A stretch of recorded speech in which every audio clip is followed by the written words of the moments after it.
Super star Krishna నట జీవితంలోనే కాదు తెలుగు సినిమా చరిత్రలోనూ అల్లూరి సీతారామరాజు చిత్రానికి ఒక ప్రత్యేకమైన స్థానం ఉంది. భారత స్వాతంత్ర ఉద్యమంలో విప్లవ జ్యోతిగా వెలిగి దేశమాత దాస్య శృంఖలాలను విడిపించటం కోసం ప్రాణాలను లెక్క చెయ్యని చిచ్చరపిడుగు అల్లూరి సీతారామరాజు. ఆయన జీవిత కథ ఆధారంగా అల్లూరి సీతారామరాజు చిత్రాన్ని నిర్మించారు కృష్ణ.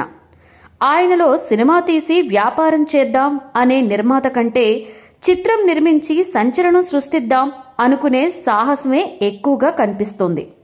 వెండితెరపై కృష్ణ హీరో చేసినటువంటి మరో సాహసమే అల్లూరి సీతారామరాజు చిత్రం. ఏదో సాధించాలన్న ఆశ కొందరిని కొండలెక్కిస్తోంది, కొన్నిసార్లు లోయలోకి నెడుతుంది. దేవదాసు చిత్రం కృష్ణను ఎక్కడికి తీసుకువెళ్లినా అల్లూరి సీతారామరాజు చిత్రం మాత్రం హిమాలయాలను ఎక్కించింది. ఎన్నో వ్యయ ప్రయాసలకు ఓర్చి ఆయన నిర్మించిన ఈ చిత్రం ఘన విజయాన్ని సాధించటమే కాకుండా హీరో కృష్ణ సాహసానికి నిదర్శనంగా నిలిచింది. అల్లూరి సీతారామరాజు చిత్రాన్ని నిర్మించాలని కోరిక ఎన్టీఆర్కి ఉండేది. కళాదర్శకుడు మాధవపెద్ది గోఖలేతో చర్చించి గెటప్ స్కెచ్ తయారు చేయించారు కూడా. 1957 జనవరి 17న పాటల రికార్డింగ్తో విప్లవ జ్యోతి అల్లూరి సీతారామరాజు చిత్రానికి శ్రీకారం చుట్టారు ఎన్టీఆర్. అయితే అప్పటి నుండి ఆయన ఒక్క అడుగు కూడా ముందుకు వేయలేకపోయారు. ఎప్పటికప్పుడు ఏవో ఒక అవాంతరాలు అడ్డంకులు వచ్చి ఆ చిత్ర నిర్మాణం వాయిదా పడేది. తాను అనుకున్నది సాధించే మనస్తత్వం ఎన్టీఆర్ది. అయితే ఈ చిత్ర నిర్మాణంలో మాత్రం ఎన్టీఆర్ ఆశయం నెరవేరలేదు. అల్లూరి సీతారామరాజు ఈ చిత్రంలో 40-50 పాత్రలున్నాయి. ప్రతి పాత్రకి కూడా పెద్ద ఆర్టిస్ట్ ని తీసుకున్నారు. ఎస్వి రంగారావు, కైకాల సత్యనారాయణ, నాగభూషణం తప్ప ఇండస్ట్రీలో ఉన్నటువంటి ఆర్టిస్ట్ అందరూ కూడా ఈ చిత్రంలో నటించారు. అల్లూరి సీతారామరాజు షూటింగ్ జరుగుతున్న రోజుల్లో 4-5 సినిమాలు షూటింగ్స్ ఆగిపోయాయి అంటే ఆశ్చర్యం అనిపిస్తోంది.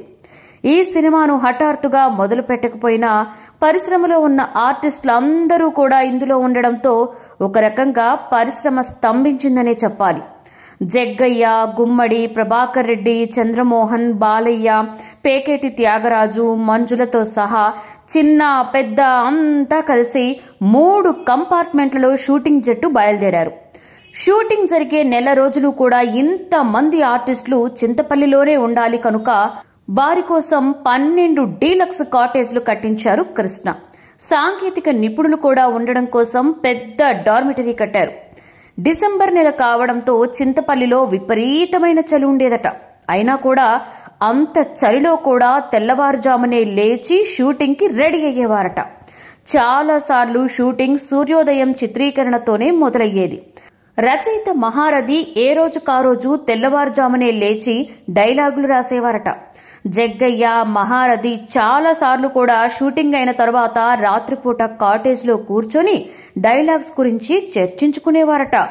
రూదర్ఫర్డ్ పాత్రలో రాక్షసత్వం లేదని, కేవలం ఒక బ్రిటిష్ అధికారిగానే ఆయన వ్యవహరించాడని జగ్గయ్య అనేక ఉదాహరణలతో వివరించేవారు. రూదర్ఫర్డ్లో ఉన్న మంచితనాన్ని కూడా చూపించాలని మహారథితో చర్చించి ఆ విధంగానే మాటలు రాయించారు జగ్గయ్య. ఒక రకంగా ఆయనే రాశారనుకోవచ్చు. ఈ చిత్ర నిర్మాణ సమయంలో దర్శకుడు రామచంద్రరావు మరణించడంతో కృష్ణ దర్శకత్వ బాధ్యతలు కూడా చేపట్టి ఆ చిత్రాన్ని పూర్తి చేశారు. యాక్షన్ సన్నివేశాలను కేఎస్ఆర్ దాసు చిత్రీకరించారు. 38 రోజుల పాటు చింతపల్లి, లోతుగడ్డ, వసంపాడు, కృష్ణదేవిపేట, బలిమిల ప్రాంతాలలో షూటింగ్ జరిపారట. పతాక సన్నివేశాల చిత్రీకరణ సమయంలో 400 మంది పోలీసులు అవసరం కావడంతో నాటి ముఖ్యమంత్రి జలగం వెంకటరావుతో మాట్లాడి పోలీస్ ఫోర్స్ను ఏర్పాటు చేసుకున్నారు కృష్ణ. ఎట్టకేలకు చిత్ర నిర్మాణం పూర్తయింది. విజయాది నేతల్లో ఒకరైన చక్రపాణికి ఈ సినిమా చూడాలి అనిపించి కృష్ణకి ఫోన్ చేశారట.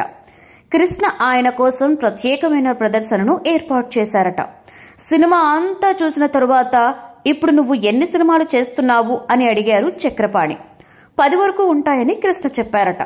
సినిమా చాలా బాగుంది, ఇంత చక్కని పాత్రలో నిన్ను చూసిన జనం 2 ఏళ్ల వరకు మరో పాత్రలో నిన్ను ఆమోదించరు అని చెప్పారట చక్రపాణి.